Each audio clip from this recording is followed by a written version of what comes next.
उज्जवल classes में। Friends, अपन ने read psychology की फर्स्ट यूनिट स्टार्ट कर रखी है और उसी के क्रम में चलते हैं। आज विकास की परिभाषाएं देखते हैं। पिछले वीडियो में अपन ने अभिवृद्धि और विकास में डिफरेंस देखा था, बाल विकास के बारे में चर्चा की थी, मनोविज्ञान के बारे में थोड़ी बेसिक चर्चा कर चुके हैं। आज पढ़ेंगे विकास की परिभाषाएं और इसके नियम।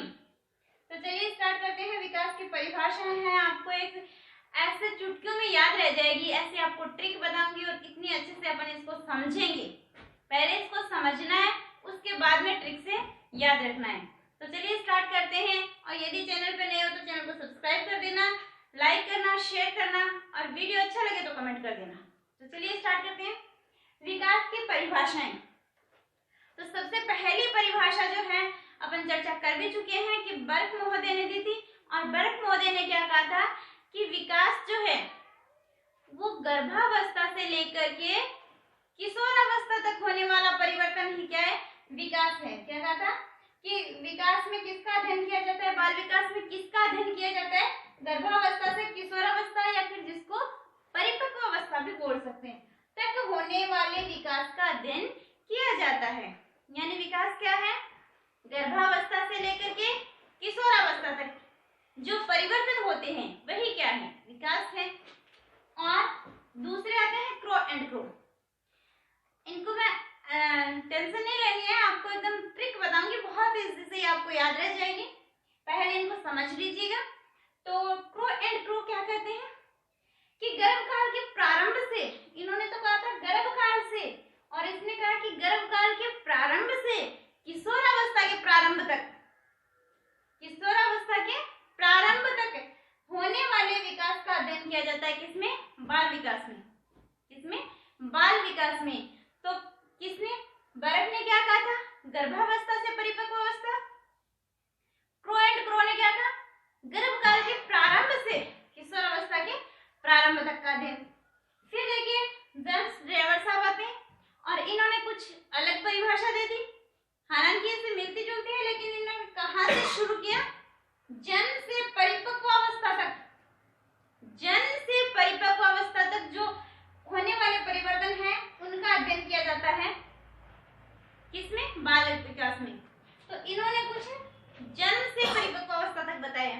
तो ध्यान में रखना तीनों को, बर्क गर्भावस्था से किशोरावस्था, क्रो एंड क्रो गर्भकाल के प्रारंभ से किशोरावस्था का प्रारंभ, जेम्स ड्रेवर जन्म से परिपक्व अवस्था। फिर देखिए गैसल महोदय आते और इन्होंने कहा कि विकास वह परिवर्तन है, या फिर देखिए बालक में नवीन योग्यताओं और विशेषताओं का विकास होता है। बाल विकास में क्या होता है, बाल विकास वह परिवर्तन है जिसमें बालक में नवीन योग्यताओं और विशेषताओं का विकास होता है। यस, बालक में विकास होता है तो क्या होती है, नई नई विशेषताएं उजागर होती है, उसकी योग्यताएं जो है उनमें परिवर्तन होता है, वही क्या है, विकास है। छोटा बच्चा कुछ नहीं, वो कोई कार्य नहीं कर सकता, लेकिन बड़े होने के बाद में उसमें योग्यता विकसित हो जाती है, तो यही क्या है, विकास है। छोटा सा बच्चा साइकोलॉजी नहीं पढ़ सकता, लेकिन बड़ा होने के बाद में पढ़ सकता है, उसकी योग्यता में क्या आया, परिवर्तन आया, तो यही तो क्या है, विकास है। किसने कहा, गैसल ने। फिर देखिए ब्रूनर साहब आते और इन्होंने क्या परिभाषा दी कि बालक को किसी भी अवस्था में कुछ भी सिखाया जा सकता है। इन्होंने कुछ अलग ही कह दिया कि बालक को किसी भी अवस्था में आप कुछ भी सिखा सकते हो। इन्होंने परिपक्व अवस्था पे नहीं जोर दिया कि बालक का परिपक्व होना जरूरी है। हालांकि ये परिभाषा जो है वो सही नहीं है, लेकिन ब्रूनर महोदय का कहना है तो हमें सही माननी पड़ेगी। ये परिभाषा क्यों नहीं है, क्योंकि किसी भी अवस्था में कुछ भी सिखाया जा सकता है। छोटे से बच्चे को कह दे कि आपको रीड की तैयारी शुरू कर दो, क्या वो बच्चा कर सकता है, नहीं कर सकता। लेकिन किसी भी अवस्था में कुछ भी सिखाया जा सकता है। ब्रूनर महोदय ने कह दिया तो एक्सेप्ट करना पड़ेगा। तो इन्होंने अलग परिभाषा दी है। फिर है श्रीमती हरलोग ने, इन्होंने विकास क्रम में होने वाले परिवर्तन को 4 भागों में बांटा है। पहला आकार में परिवर्तन, दूसरा अनुपात में परिवर्तन, तीसरा पुराने चिन्हों का लोप और चौथा नवीन चिन्हों का उदय। देखिए पहला आकार में परिवर्तन, जैसे जैसे बड़ा होता जाता है आकार में परिवर्तन होता जाता है। छोटा सा बच्चा जिसको अपन गोद में ले सकते हैं, लेकिन बड़ा होने के बाद में वो बहुत बड़ा, थोड़ा आकार में इतना चेंज हो जाता है कि अपन गोद में नहीं ले सकते। तो आकार में क्या हुआ, परिवर्तन हुआ। फिर देखिए अनुपात में परिवर्तन। छोटा बच्चा होता है, नवजात शिशु होता है, उसका सिर देखिए कितना बड़ा लगता है धड़ के मुकाबले, क्योंकि उसका सिर जो है वो धड़ का 1/4 होता है। लेकिन वही वयस्क का यदि देखें तो सिर जो है वो 1/7 हो जाता है। यानी जैसे जैसे सभी यदि एक ही अनुपात में वृद्धि करें तो सिर बच्चे का बहुत बड़ा हो जाना चाहिए था, लेकिन नहीं, अनुपात में परिवर्तन होता है। किसमें, अनुपात, निश्चित अनुपात होता है, उसी में क्या होता है, परिवर्तन होता है। पुराने चिन्हों का लोप, यस, सब लोग किस हो रहे हैं? क्या किसी के दूध के दांत है? अभी नहीं है, क्योंकि दूध के दांत क्या है, पुराने चिन्ह तो उनका लोप हो गया, वो हमारे गायब हो गए। फिर है नवीन चिन्हों का उदय। यस, नवीन चिन्हों का उदय। जब परिपक्व अवस्था में आ जाते हैं तो लड़कों में दाढ़ी मूंछों का आना, जननांग विकसित होना, ये सब क्या है, नवीन चिन्हों का उदय तो है। नवीन चिन्ह विकसित हो रहे हैं। तो एक बार इनकी डेफिनेशन की मैं आपको ट्रिक बता देती हूँ, बड़ी शानदार है, आपको जरूर याद रहेगी। बर्क महोदय ने कहा कि गर्भावस्था से परिपक्व अवस्था में परिवर्तन, वही क्या है, विकास है। तो गर्भ अवस्था से परिपक्व अवस्था के बीच में क्या फर्क पड़ा है, उसमें क्या फर्क आया है, वही क्या है, विकास है। गर्भावस्था से परिपक्व अवस्था के बीच में क्या फर्क आया है, तो फर्क को याद रखिएगा, फर्क वही क्या है, परिवर्तन है, विकास है।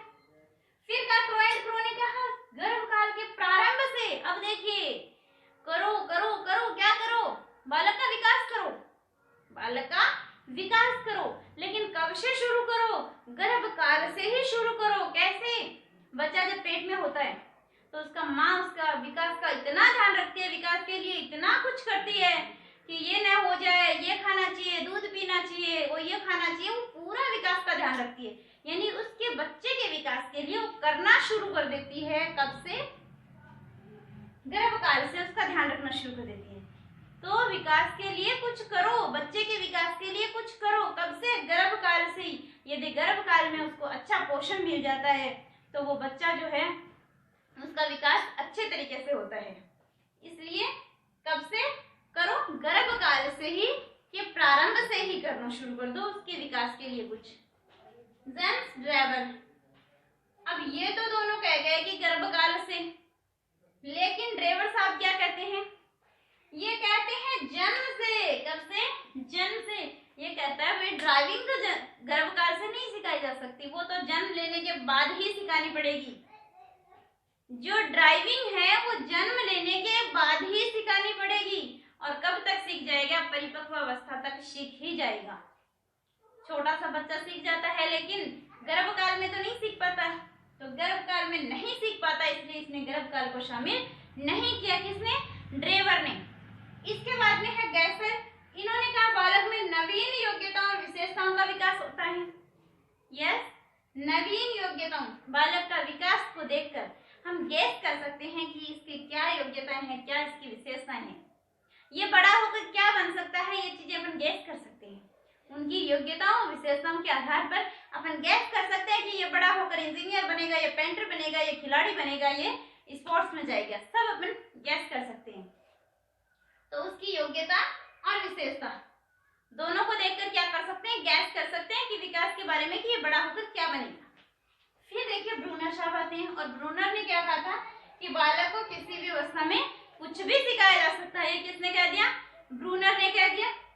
और हरलोक ने 4 जो बताए हैं ये इंपॉर्टेंट है, ध्यान रखना, कई बार पूछे भी जा चुके हैं। आकार में परिवर्तन, अनुपात में परिवर्तन, पुराने चिन्हों का लोप और नवीन चिन्हों का उदय। अब देखते हैं अपन विकास के नियम, तो चलिए देखते हैं। तो देखिए विकास के नियम देखते हैं। विकास के नियम, पहला नियम है इसका समान प्रतिमान का नियम, यानी बच्चा चाहे झोंपड़ी में जन्म ले या राजमहल में जन्म ले, प्रतिमान समान होगा। झोंपड़ी में जन्म लेने वाला बच्चा भी पहले लेट के रहता है, बैठना सीखता है, फिर पैरों से चलता है, मतलब घुटनों के बल चलना सीखता है और फिर खड़े होकर चलना सीखता है। और यही प्रोसेस किसकी होती है? जो रहता है राजमहल में।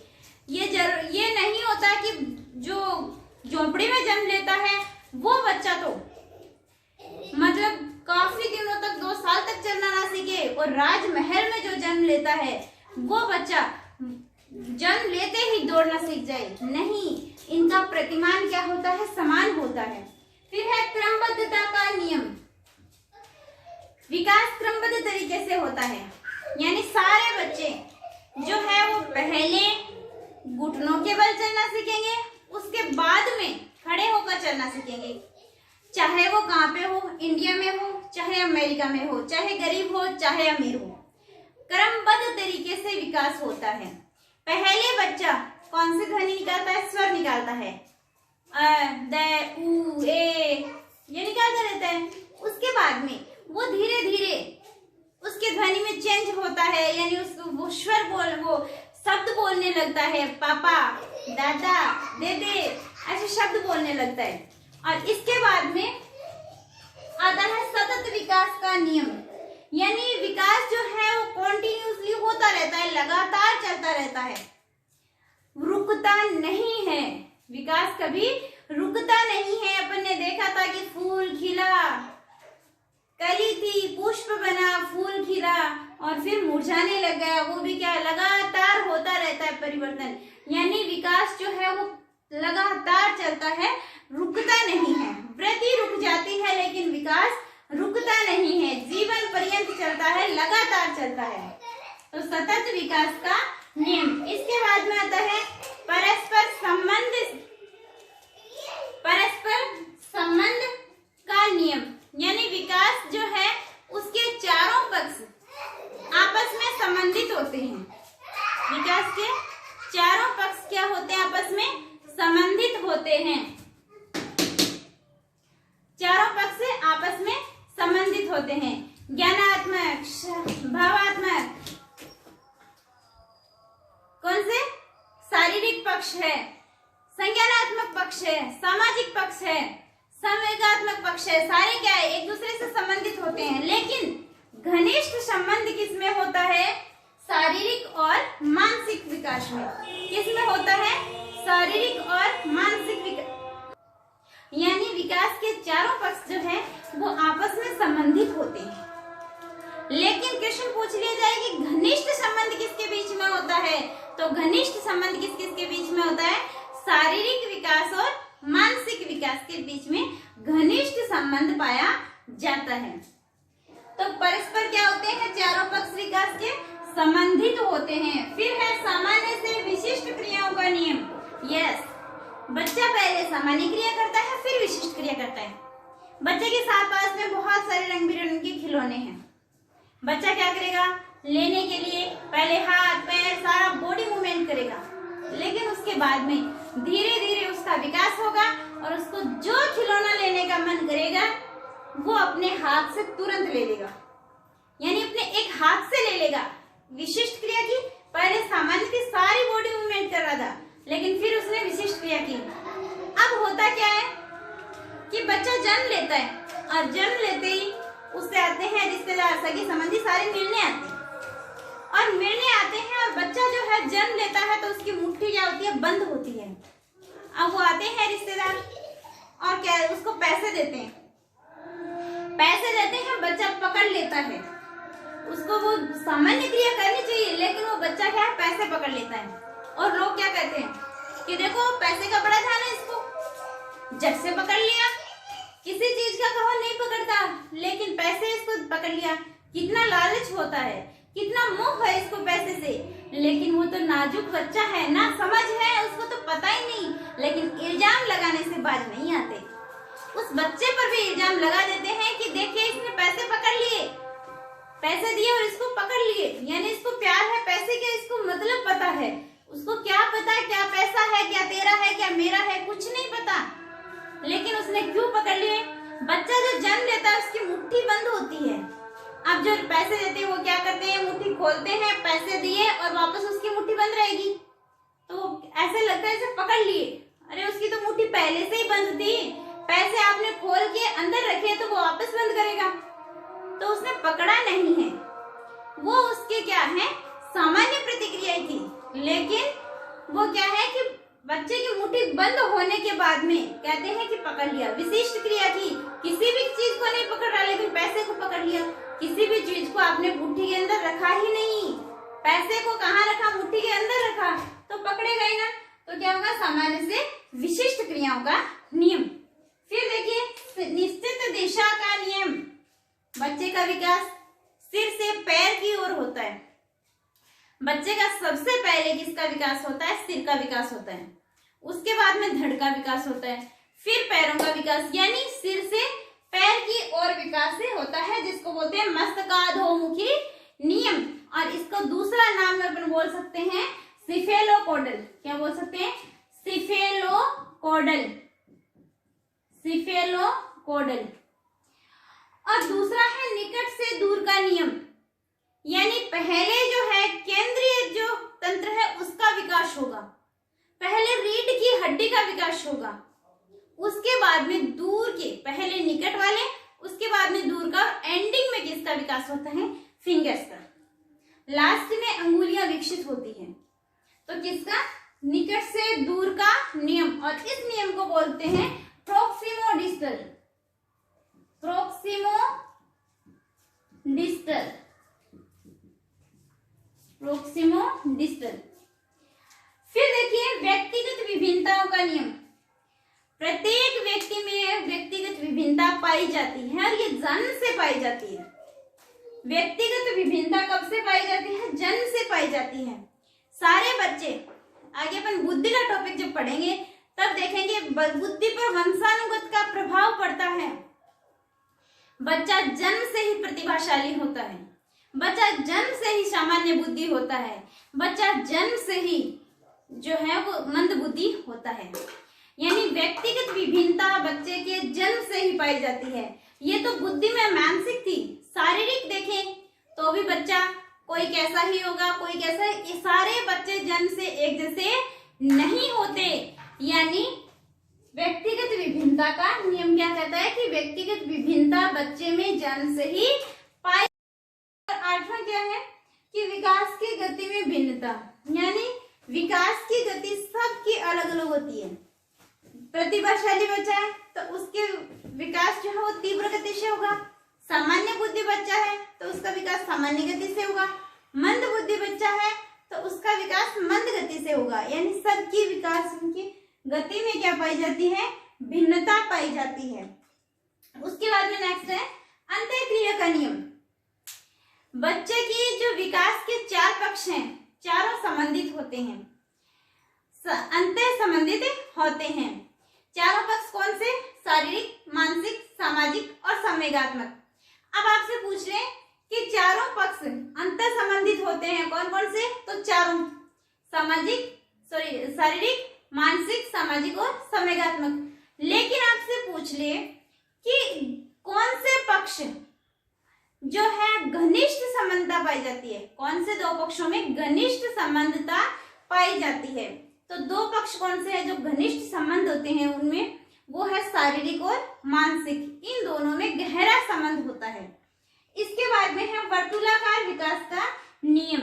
यानी विकास जो है वो रेखीय गति से नहीं होता, कि विकास शुरू से अंत तक रेखीय गति से न होकर के वर्तुलाकार होता है, घुमाव लिए हुए होता है। कैसे, बच्चा जो है वो चलना सीखता है, चलना सीख गया, अब यानी यहाँ तक पहुंच गया, चलना सीख गया यानी यहाँ तक पहुंच गया। लेकिन वो ये नहीं है कि एक पैर उठाना सीख गया फिर वो चलना ही सीख जाएगा। वो एक पैर उठाना सीखेगा, इसके बाद में गिरेगा, फिर से वो चलना सीखेगा, फिर से गिरेगा, फिर से गिरना सीखेगा, ऐसे करते करते यहाँ तक आएगा वापस घूम के, तब तक वो अच्छे से चलना सीख जाएगा। यानी जो पीछे का जो विकास हुआ है उसको मजबूती प्रदान करता है। यानी रेखीय होता तो चलना सीख जाता और सीधे ही दौड़ने लग जाता, लेकिन उसने क्या किया, इस टाइम में इसको पीछे वाले विकास को मजबूती प्रदान की और इसके बाद में वो आगे बढ़ा। विकास क्या है, वर्तुलाकार होता है, घुमाव लिए हुए होता है। फिर है नेक्स्ट पूर्वानुमान। पूर्वानुमान या पूर्व कथन कह सकते हैं या भविष्यवाणी का नियम कह सकते हैं। यानी बच्चे के विकास को अपन देख के उसके बारे में भविष्यवाणी कर सकते हैं कि इसका विकास अच्छा हो रहा है, इसका विकास कैसा हो रहा है, आगे भविष्य में वो क्या बनेगा, इंजीनियर बनेगा, शारीरिक क्रियाओं से संबंधित खिलाड़ी है, एथलेटिक्स है, इनमें जाएगा, या फिर वकील वगैरह। यानी उसके पूर्व के विकास को देखकर अपन उसके बारे में कह सकते हैं, भविष्यवाणी कर सकते हैं। लेकिन अभिवृद्धि को देखकर अपन भविष्यवाणी नहीं कर सकते। किसको देखकर कर सकते हैं? विकास को। तो एक बार फिर से देखिएगा, समान प्रतिमान का नियम, सभी का प्रतिमा विकास एक ही तरीके से होता है, चाहे वो कैसा हो। पहले वो क्या सीखेगा? घुटनों के बल चलेगा, सारे बच्चे चलेंगे। फिर पैरों के बल चलना सीखेंगे सारे बच्चे, चाहे वो झोपड़ी में जन्मा हो, चाहे राजमहल में जन्मा हो, चाहे अमीर हो, चाहे गरीब हो, चाहे इंडिया में हो, चाहे कलकत्ता में हो, चाहे इंडिया में हो, चाहे पाकिस्तान में, कहीं पर भी हो। क्रमबद्धता का नियम, विकास क्रमबद्ध तरीके से होता है। सतत विकास लगातार होता है।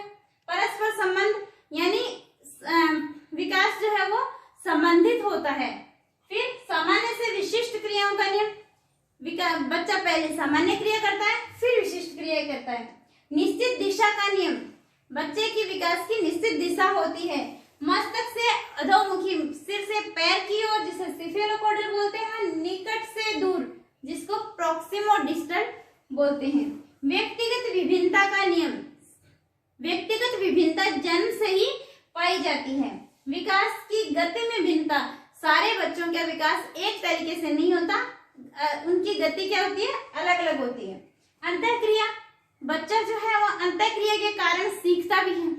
जैसे पहला बच्चा जो है उसका विकास जो है तेज गति से होगा या दूसरे का? तो दूसरे का विकास जो है वो तेज गति से होगा, क्योंकि वो पहले से सीखेगा। तो दूसरे बच्चे का विकास तेज गति से होगा। फिर है वर्तुलाकार विकास का नियम, विकास कैसे होता है? वर्तुलाकार। पूर्वानुमान या पूर्व कथन या भविष्यवाणी का नियम, यानी विकास के बारे में अपन पहले से भविष्यवाणी कर सकते हैं। आगे के कुछ और नियम देखते हैं।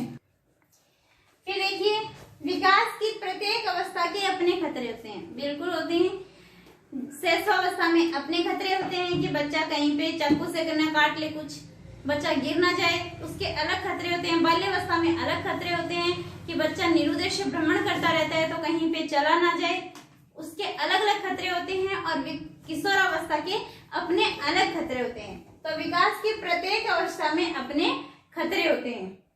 विकास की प्रत्येक अवस्था में सुख शांति एक समान नहीं होती। यस, बच्चे की शैशवावस्था में उसके सुख शांति का अलग ही रहता है माहौल, बाल्यावस्था में अलग ही रहता है और किशोरावस्था में अलग ही रहता है। यानी प्रत्येक अवस्था में उसकी सुख शांति एक जैसी नहीं रहती।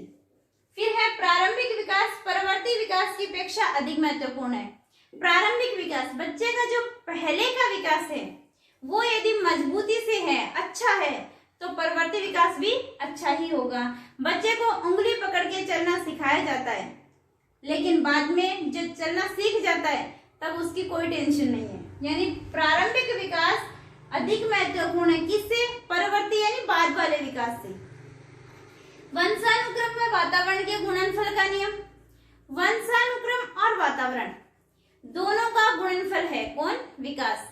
ये वंशानुक्रम और वातावरण ये दोनों है ना, ये बड़े इंपॉर्टेंट है, इनको बड़ी पूरी विस्तृत चर्चा इस पे करेंगे। वंशानुक्रम वातावरण, बुद्धि पर पूछे किसका प्रभाव पड़ता है? वंशानुक्रम वातावरण। व्यक्तित्व पर किसका प्रभाव पड़ता है? वंशानुक्रम वातावरण। विकास पर किसका प्रभाव पड़ता है? वंशानुक्रम वातावरण। यानी बच्चे को वंशानुक्रम और वातावरण दोनों का गुणनफल है। यानी बच्चे के विकास को अपन लिख सकते हैं कि विकास बराबर वंशानुक्रम गुणा वातावरण, दोनों का गुणनफल है, ध्यान रखना। वंशानुक्रम गुणा वातावरण दोनों का क्या है? गुणनफल है, ना कि योग, ना कि योग। ये आगे परिभाषाएं भी अपन पढ़ेंगे। तो विकास क्या है? वंशानुक्रम और वातावरण के गुणनफल है। दोनों यदि है तभी विकास अच्छा हो पाएगा। दोनों अच्छे हैं तो विकास अच्छा होगा। दोनों में से एक में कुछ कमी है तो बच्चे में क्या रहेगी? कमी रहेगी। तो एक बार फिर से देखिए, विकास की प्रत्येक अवस्था के अपने खतरे हैं। विकास की प्रत्येक अवस्था में सुख शांति एक समान नहीं रहती। प्रारंभिक विकास परिवर्ती विकास की अपेक्षा अधिक महत्वपूर्ण है और वंशानुक्रम में वातावरण के गुणनफल का विकास जो है दोनों का गुणनफल है। तो ये थे विकास के नियम। आज के वीडियो में इतना ही। यदि वीडियो अच्छा लगा है तो लाइक कीजिएगा और कमेंट करके जरूर बताना कैसा लगा है, और यदि चैनल पे हो तो सब्सक्राइब कर लीजिएगा, शेयर कीजिएगा। थैंक यू फ्रेंड्स, मिलते हैं नेक्स्ट वीडियो में।